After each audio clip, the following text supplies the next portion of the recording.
السلام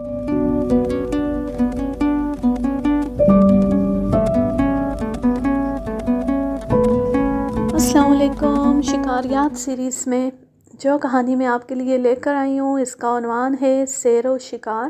اس میں جو باب میں آج سنانے لگی ہوں اس کا عنوان ہے میرا بے ارادہ 8واں شیر بہت ہی خطرناک حالت میں۔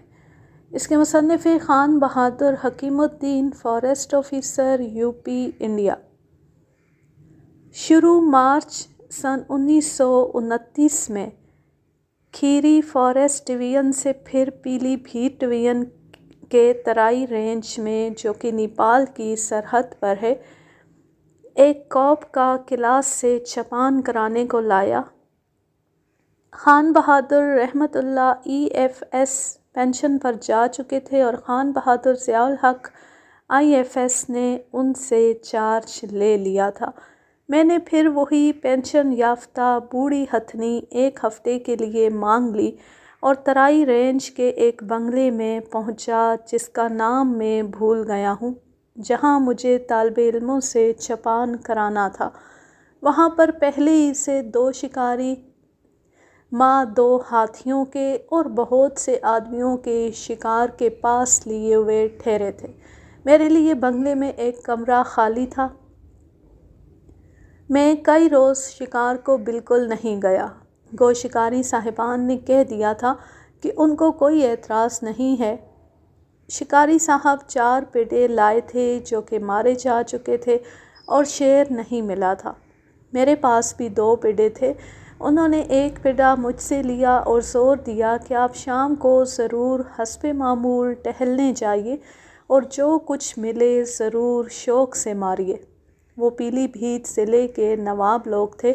ان میں سے ایک کے بہنوئی جو کہ پکی عمر کے تھے ان کو 9 عمر نواب لوگ ساتھ کم لے جاتے تھے۔ وہ اکثر شام کو میرے پاس آ کر بیٹھتے تھے۔ ایک دن ہم سب لوگ برآمدے میں بیٹھے تھے، شام ہونے والی تھی اور جنگلی مرغے بنگلے کے چاروں طرف بول رہے تھے۔ میرے اسسٹنٹ مسٹر پانگتی نے کہا کہ 5 دن سے دال اور آلو کھاتے کھاتے گھبرا گئے ہیں، چلیے ایک مرغا ماریں۔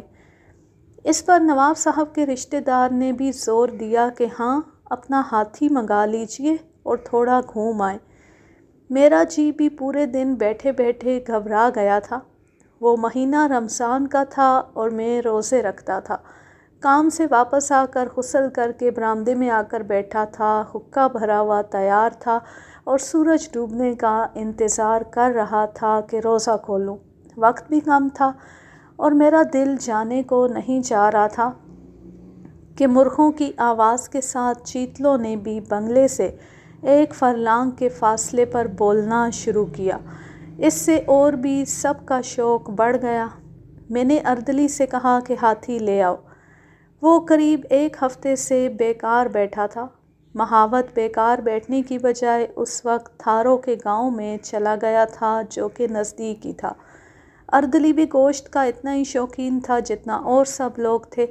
ہاتھی کی گدی وغیرہ الٹی سیدھی چرکٹے کی مدد سے رکھ کر جو کہ مہاوت کا لڑکا تھا ہاتھی کو لے آیا اور مہاوت کی بجائے اس کے لڑکے کو بٹھا لایا جو کہ 16 برس کا لڑکا تھا۔ میں ہاتھی پر اپنی بھروسے کی رائفل 366 بور لے کر مہاوت کے لڑکے کے پیچھے بیٹھا۔ میرے اسسٹنٹ میرے بعد اپنے باپ کی پرانی 2 نالی 12 بور بندوق لے کر بیٹھے جس کا کندھا چٹخا ہوا تھا اور پیتل کے تاروں سے بندھا ہوا تھا۔ ان کے پیچھے وہ بوڑھے رئیس بیٹھے جن کو نواب صاحب یہ کہہ کر چھوڑ جاتے تھے کہ آپ پڑاؤ میں مرغیاں ماریے گا۔ میں نے اس روز اردلی کو بھی نہیں لیا تاکہ بوڑھے ہاتھی پر زیادہ بوجھ نہ ہو جائے۔ ہم بنگلے کے احاطے کے باہر گئے۔ مور مرغی دکھائی تو دینے لگے مگر کسی نے ہاتھی کو نزدیک نہیں آنے دیا۔ اتنے میں چیتل پھر 1 فرلانگ پر نیپال کی سرحد پر گھنے جنگل کی پٹی میں بولنے لگے۔ ہمارے بوڑھے دوست نے کہا مور مرغیوں کو جانے دیجئے اور ایک چیتل ماریے تاکہ سارے کیمپ کا بھلا ہو۔ لہٰذا ہم نے ہاتھی کا رخ چیتلوں کی طرف کر دیا۔ قریب 1 درجن کے مادہ چیتل اور ایک چھوٹا نر دکھائی دیا۔ میں نے کہا اس میں کوئی مارنے والا نر نہیں ہے کیونکہ 32 سے کم سینگ کا چیتل مارنا منع ہے، اور میں نے چیتلوں کو جانے دیا۔ جیسے ہی چیتل ہم کو دیکھ کر بھاگے تو ایک سانبر نے کئی بار خطرے کی آواز دی۔ آواز بھاری تھی اور خیال ہوا کہ شاید سانبر نر ہے۔ میں نے مہاوت کے لڑکے سے کہا کہ سانبر کی طرف چلو۔ جنگل بہت گھنا تھا جس میں دلدل کی پیداوار، بڑی بڑی موٹی بیلیں، گھنی جھاڑیاں اور کہیں کہیں بید کے کانٹے دار جھاڑیاں تھیں، جس کی وجہ سے ہاتھی کا چلنا مشکل تھا اور چند قدم سے زیادہ دور دکھائی بھی نہیں دیتا تھا۔ تھوڑی دور چلنے کے بعد ایک پرانی گاڑی کے نشانات مل گئے جو 1 یا 2 سال پہلے نکاسی کے لیے استعمال ہوئی تھی۔ ہم اس پر آگے بڑھتے رہے۔ میں اپنے دائیں اور بائیں سانبر کو دیکھتا جا رہا تھا کہ میری نظر لیک سے 1 یا 2 گز بائیں طرف شیر کے پچھلے حصے اور دم پر پڑی۔ ہم جنوب کی طرف جا رہے تھے اور شیر کا منہ ہمارے پیچھے تھا، مگر منہ موڑے ہم کو دیکھ رہا تھا۔ ایسا معلوم ہوتا تھا کہ شیر بھی اسی گاڑی کے نشان پر ہمارے سامنے آ رہا تھا۔ ہاتھی کے چلنے کی آہٹ سن کر نشان سے ہٹ کر کھڑا ہو گیا تھا۔ گھنی جھاڑیاں اتنی تھیں کہ شیر بہت کم دکھ رہا تھا اور سوائے میرے اور کسی نے اسے نہ دیکھا۔ میں نے مہاوت کے لڑکے کے کندھے پر ہاتھ رکھ کر ہاتھی روکنے کا اشارہ کیا اور شیر کی بغل کا نشانہ لیا، مگر یہ خیال کر کے کہ فاصلہ کچھ بھی نہیں ہے، کہیں حملہ نہ کر دے۔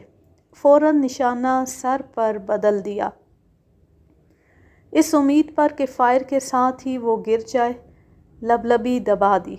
امید کے خلاف شیر نے فائر کے ساتھ ہی ایک دھاڑ ماری اور ہاتھی پر سب کی بے خبری میں آ کودا۔ ہاتھی فوراً چیخ مار کر بھاگا۔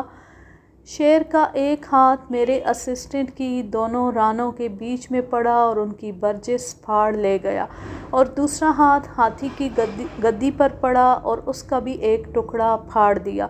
میرے اسسٹنٹ کی بندوق بڑے زور سے چلی اور اس کا کندھا میرے سر میں اس زور سے لگا کہ میں چکرا گیا۔ شیر تو وہیں گر گیا اور ہاتھی جھاڑیوں اور کانٹوں میں ہوتا ہوا 50 قدم پر جا کر بڑی مشکل سے رکا۔ ہم سب لوگ ڈالوں اور کانٹوں سے جگہ جگہ نچ گئے، سب کے کپڑے پھٹ گئے اور سمجھ میں نہیں آیا کہ یہ یکا یک کیا مصیبت آ پڑی، مگر یہ سب کچھ 1 منٹ کے اندر ہی گزر گیا۔ شیر کچھ دور تک شور مچاتا ہوا گیا، پھر گر کر بہت شور مچا رہا تھا۔ میں نے اپنے اسسٹنٹ مسٹر پانگتی سے دریافت کیا کہ تم نے کس جگہ شیر کے اوپر فائر کیا؟ انہوں نے کھوئی حالت میں جواب دیا کہ میں نے تو کوئی فائر نہیں کیا۔ میں نے کہا کہ اپنی بندوق کی نالیں دیکھو، اور جب نال کھولی تو دیکھا دونوں کارتوس خالی تھے اور نال کے اوپر کے حصے پھٹ کر پھیل گئے تھے۔ میں نے پوچھا تم نے کیا بھرا تھا؟ تو بتایا کہ ایک میں لیتھل گولی تھی اور دوسری نال میں 4 نمبر کے چھرے تھے۔ میں نے کہا کہ تم نے یا تو آنکھ میں مارا ہے یا پھیپھڑوں میں، کیونکہ شیر برابر دردناک شور مچا رہا تھا اور بے چینی سے پٹخنیاں کھا رہا تھا، جو کہ ہم اچھی طرح سے سن رہے تھے۔ میں نے مہاوت کے لڑکے سے کہا کہ ہاتھی شیر کی طرف لے چلو، مگر وہ رونے لگا، اور نواب صاحب کے بوڑھے رشتہ دار بہت خفا ہو کر کہنے لگے کہ شیر اس طرح سے نہیں مارے جاتے، اور یہ کہ انہوں نے غلطی کی کہ ناتجربے کار لڑکوں کے ساتھ چلے آئے۔ میں نے مہاوت کے لڑکے سے کہا کہ ہاتھی کو بٹھا دو تاکہ میں اتر جاؤں۔ بوڑھے میاں نے پھر منع کیا اور صحیح رائے دی کہ اب اس کو وہیں چھوڑ دو اور صبح دیکھنا، لیکن ناتجربے کاری اور جوش کی وجہ سے میں نہیں مانا اور بڑی غلطی کی اور ہاتھی سے اتر کر دھاڑتے ہوئے شیر کی طرف آہستہ آہستہ روانہ ہوا۔ بوڑھے میاں نے پھر کہا کہ دیکھو، اگر کوئی حادثہ ہوا تو ہم سے کوئی مدد کی امید نہ رکھنا۔ یہ الفاظ سن کر میرے پیروں میں بریک لگ گئے، دل دھڑک رہا تھا اور جسم کے رونگٹے سردی کے ساتھ کھڑے ہو گئے۔ میرے دل میں پھر خیال آیا کہ کہیں یہ زخمی شیر بھی پہلے کی طرح گم نہ ہو جائے، اور آگے بڑھا۔ جب میں اس جگہ پہنچا جہاں گولی چلائی تھی اور شیر حملہ کرنے کے بعد گرا تھا، میں نے دیکھا کہ خون کافی مقدار میں جھاڑیوں اور زمین کے اوپر گرتا ہوا گیا تھا، اور شیر ابھی تک بے حد دردناک شور مچا رہا تھا اور اٹھ اٹھ کر گر رہا تھا۔ جب میں اس کے قریب 25 قدم پر پہنچا تو دیکھا کہ جھاڑیاں جن کے اندر وہ تڑپ رہا تھا، خوب شور مچا رہا تھا، بڑے زور زور سے ہل رہی تھیں، مگر جھاڑی کی گھناوٹ کی وجہ سے بالکل دکھائی نہیں دیتا تھا۔ یہ خیال کر کے کہ اور آگے جانا بے حد خطرناک ہے، میں ٹھہر گیا کہ شاید کوئی حصہ شیر کا دکھائی دے تو میں گولی چلاؤں، مگر نہیں دکھائی دیا۔ اس کا بھیانک شور اس قدر نزدیک سے دل و دماغ کو ہلائے دیتا تھا، اور وہاں دیر تک ٹھہرنا میرے لیے ناممکن تھا۔ میرے سامنے ایک گولر کا پرانا درخت تھا جس میں آدمی کی اونچائی پر 2 شاخیں ہو گئی تھیں اور اس کے اوپر آسانی سے چڑھا جا سکتا تھا۔ میں آہستہ آہستہ گولر کے پاس دھڑکتے ہوئے دل سے پہنچا۔ رائفل کو میں نے سیف کر کے کندھے سے لٹکایا اور کود کر ایک سوکھی ڈال میں لٹک کر دائیں پیر 2 شاخے کی طرف پھینکا ہی تھا کہ وہ سوکھی ڈال ایسے نازک وقت میں بڑے چٹاخے سے ٹوٹ گئی اور میں زمین پر دھم سے گرا، جس سے میری کمر میں سخت جھٹکا آیا۔ شیر جو کہ ابھی تک بے تابی سے اچھل کود رہا تھا اور شور مچا رہا تھا، یکدم خاموش ہو گیا۔ میں نے جھاڑی کی طرف دیکھا، وہ بڑے زور سے ہلی۔ میں سمجھا کہ شیر حملہ کرنے کو آ رہا ہے۔ اگرچہ اس کمر کی چوٹ اور جھٹکے سے معمولی وقت میں اٹھنا بھی مشکل تھا، مگر جان کے لالچ میں پوری طاقت سے گھنی جھاڑیوں اور کانٹوں میں ہاتھی کی طرف بھاگا۔ مہاوت کے لڑکے یا ہاتھی نے جھاڑیوں میں کھڑبڑ سن کر سمجھا کہ شاید شیر آتا ہے، اور ہاتھی کے اوپر جب میری نگاہ پڑی تو دم اٹھائے بھاگ رہا تھا، جس سے مجھے نا امیدی ہوئی اور نہ میں اور آگے بھاگ سکتا تھا۔ بوڑھے میاں نے جو کہ دم کی طرف منہ کیے ہوئے رسی پکڑے بیٹھے تھے، مجھے دیکھا اور ہاتھی کو روک دیا۔ میں نے دیکھا کہ شیر نہیں آ رہا۔ ہاتھی پر سوار ہو کر میں نے بتایا کہ کیا ہوا۔ مہاوت کے لڑکے سے کہا کہ شیر کی طرف لے چلو۔ اس نے پھر انکار کیا۔ میں نے اس سے کہا کہ ہم اور سب لوگ بھی تو ہاتھی پر ہیں، اگر وہ حملہ کرے گا تو ہم بھی اس کو مارنے کے لیے گولی چلا دیں گے۔ لیکن نواب صاحب کے بہنوئی نے پھر کہا کہ اب چھوڑ دو، صبح دیکھنا۔ اگر میں نے بوڑھے میاں کا کہنا مانا ہوتا تو صبح یہ شیر وہیں مرا ملتا، مگر مجھے ڈر تھا کہ کہیں یہ بھی پہلے 2 شیروں کی طرح کھو نہ جائے، لہٰذا میں نے ضد کی اور ہاتھی کو اس گولر کے درخت تک لے گیا جہاں میں گرا تھا۔ شیر نے پھر کرہنا شروع کر دیا تھا۔ ہاتھی رک گیا، لیکن وہاں سے سوائے جھاڑی ہلنے کے شیر دکھائی نہیں دیا۔ میں نے ہاتھی کو اور آگے بڑھایا اور شیر نے زور کی دھاڑ مارتے ہوئے حملہ کیا، اور ہاتھی دائنی طرف بھاگا اور بال بال بچ گیا۔ شیر کے صرف 2 ناخن ہاتھی کے پچھلے پیروں کو نوچتے ہوئے چلے گئے اور شیر پھر گر پڑا، لیکن ہاتھی قریب 40 قدم پر رک گیا۔ ہم سب بری طرح کانٹوں سے نچ گئے۔ خوش قسمتی سے شیر اپنی تکلیف سے کرا رہا تھا اور ہمارا پیچھا نہیں کیا، نہیں تو کچھ نہ کچھ آفت لازمی تھی۔ بڑے میاں کی ٹوپی گر گئی، پاجامہ پھٹ گیا، ہاتھ پیر اور کان کانٹوں سے نچ گئے اور وہ بہت خفا تھے۔ ہم چاروں میں کوئی ایسا نہ تھا جس کو جگہ جگہ سے خون نہ نکل رہا ہو، اور مہاوت کے لڑکے کا خون سب سے زیادہ نکل رہا تھا، وہ سب سے آگے تھا۔ ہاتھی نے پیچھے مڑنے سے بالکل انکار کر دیا، کیونکہ شیر قریب ہی میں بول رہا تھا اور آگے بیلوں اور کانٹوں کی جھاڑی میں پھنسا ہوا تھا۔ ہم سب کے حواس گم تھے، حالت دیکھنے کے قابل تھی۔ اصلیت تو یہ ہے کہ شیر کے شکار کا ایسا لطف آیا کہ میں اسے کبھی بھول نہیں سکتا۔ لڑکے نے اپنے جھولے سے کھکھری نکالی اور بیلوں، کانٹوں اور ڈالوں کو کاٹنا شروع کیا۔ شیر اس قدر قریب سے کاٹنے کا شور سن کر دھاڑتا ہوا نکلا ہم نے اس کے پانی میں چلنے کی آواز قریب 50 قدم پر سنی۔ میں نے ہاتھی کی گدی پر کھڑے ہو کر شیر کی جھلک نالے کو پار کرتے ہوئے دیکھی اور جلدی اور گھبراہٹ میں فائر کیا جو کہ خالی گیا۔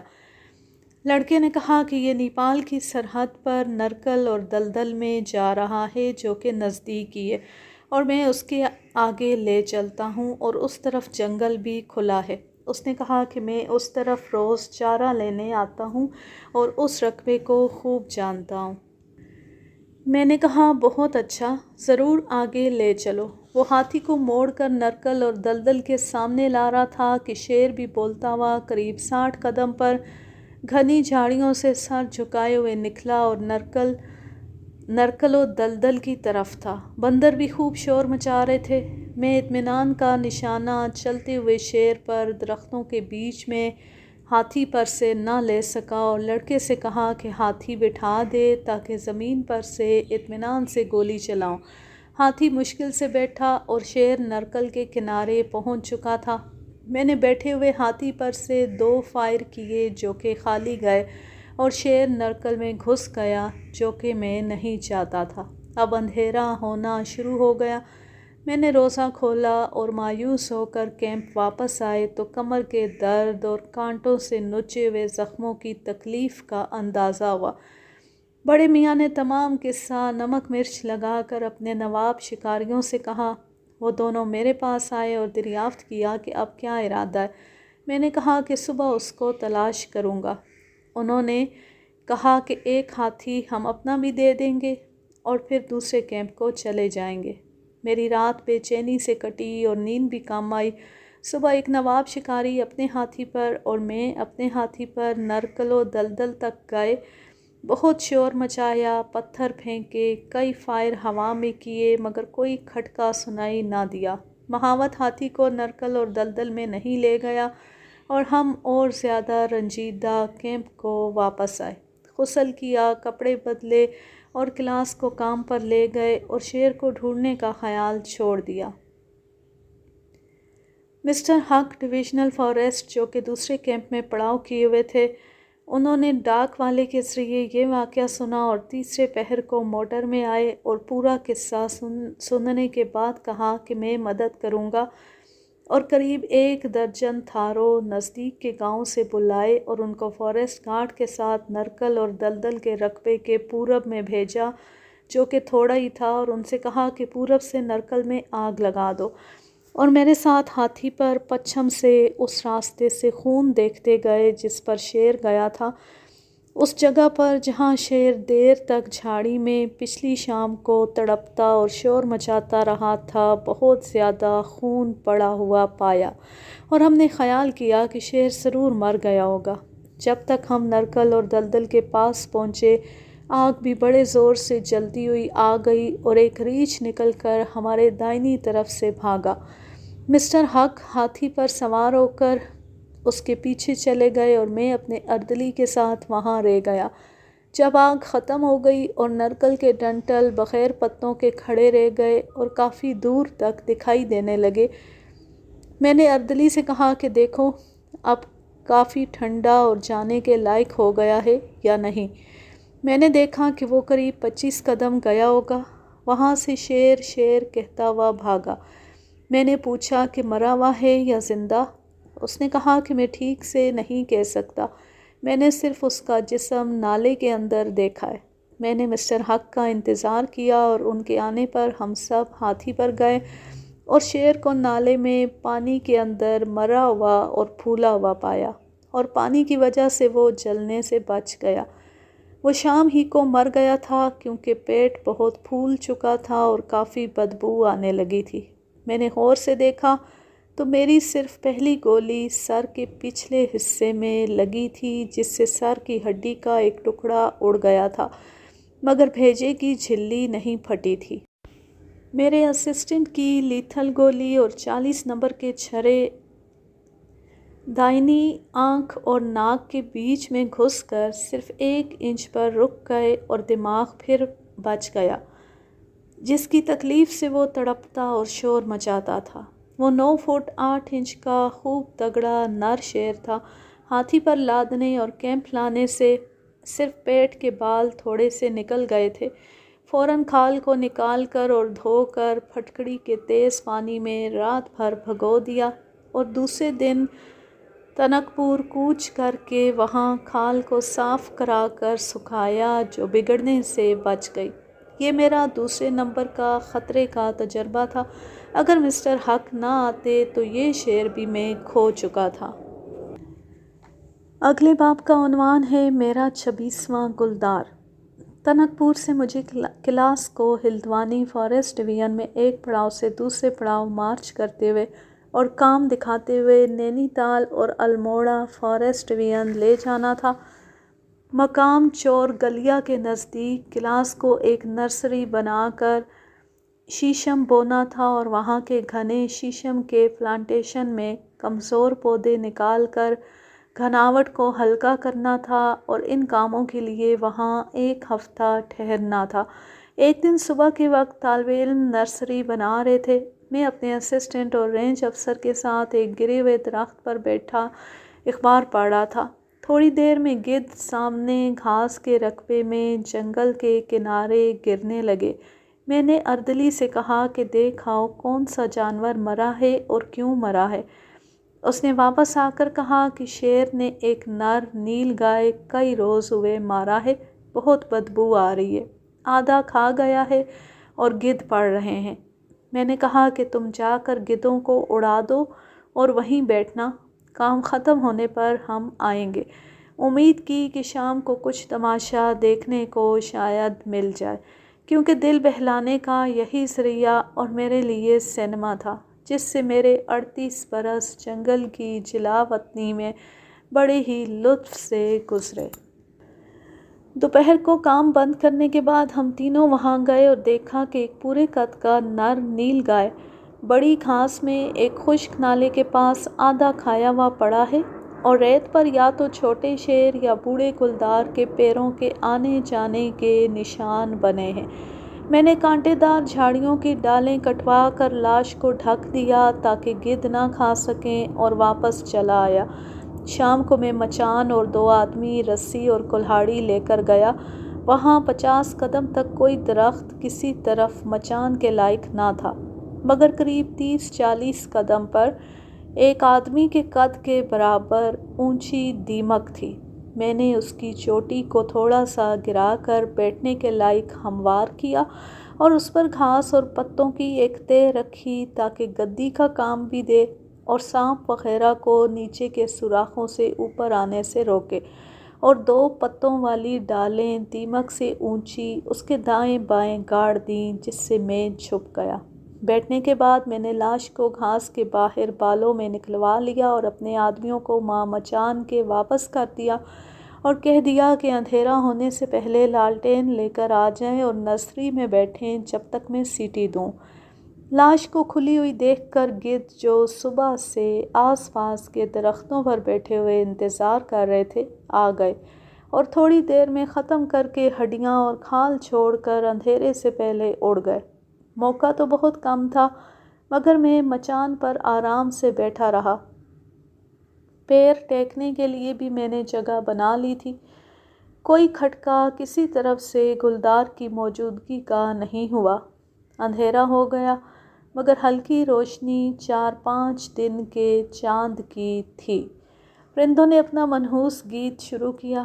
نیل گائے کی ہڈیاں اور کھال سفید بالوں پر کالا ڈھیر سا معلوم ہوتا تھا۔ روشنی نئے چاند کی بہت دھندلی تھی۔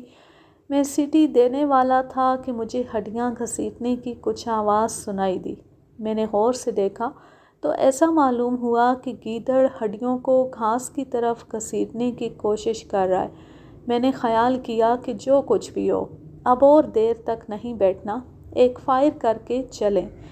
میں نے نشانہ جمانے کی کوشش کی، لیکن اگلا مسا بالکل بھی دکھائی نہیں دیا اور میں اطمینان سے نشانہ نہ جما سکا۔ میں رائفل کا پچھلا اور اگلا مسا چاند کے اوپر جما کر رائفل کو اسی حالت میں جھکاتا گیا اور اس جانور کے اوپر الٹا سیدھا فائر کر دیا۔ وہ شیر اور گلدار کی طرح سے آواز کرتا ہوا گھاس میں بھاگا میں نے فوراً ہی دوسرا فائر بھی اس کی آواز کی طرف کیا جو کہ شاید خالی گیا اور وہ قریب 60 گز پر جا کر گر گیا۔ کچھ دیر گرا رہا، پھر 2 مرتبہ زور سے کی، پھر ایسے سانس لیتا رہا کہ گلے میں کچھ اٹکا ہوا ہے۔ پھر کچھ دیر تڑپنے کی آواز آئی اور خاموشی چھا گئی۔ اوپر کے حالات سے مجھے یقین ہو گیا کہ جو کچھ بھی ہو مر ضرور گیا ہے۔ میں نے تھوڑی دیر اور بیٹھنے کے بعد اپنے آدمی کو آواز دی جو لالٹین لے کر آیا اور ہم کیمپ کو چلے گئے۔ دوسرے دن صبح ہم وہاں گئے اور پھر وہی پیروں کے نشان دیکھے اور خون کی دھار کے نشان اور اس میں پھیپھڑے کے ٹکڑے دیکھے۔ ہم کچھ دور گئے مگر گھاس بہت گھنی تھی اور آگے کچھ دکھائی نہیں دیتا تھا۔ میں نے ایک لمبا بانس کٹوایا اور خون کے نشان کے دونوں طرف گھاس دباتے ہوئے تیار رائفل لیے ہوئے آگے بڑھے اور ایک مرا ہوا گلدار پایا جو کہ شام ہی کو مر کر اکڑ گیا تھا۔ وہ ایک بوڑھا نر تھا جس کا رنگ سفیدی مائل ہو چلا تھا اور دانت گھسے ہوئے میلے تھے۔ وہ 7 فٹ 10 انچ کا تھا۔ آج کے لیے بس اتنا ہی۔ اب میں لیتی ہوں آپ سے اجازت۔ جہاں رہیں خوش رہیں، شاد و آباد رہیں، ہنستے مسکراتے رہیں، اور اگر یہ کہانی یا میرا انداز پسند آئے تو اس چینل کو سبسکرائب ضرور کر لیں اور بیل آئیکن کو ضرور پریس کریں تاکہ آنے والی ہر نیو ویڈیو کی نوٹیفیکیشن آپ کو بر وقت ملتی رہے۔ ویڈیو کو لائک کیجئے، زیادہ سے زیادہ شیئر کیجئے اور اچھا سا کمنٹ کیجئے۔ اللہ حافظ، اللہ نگہبان۔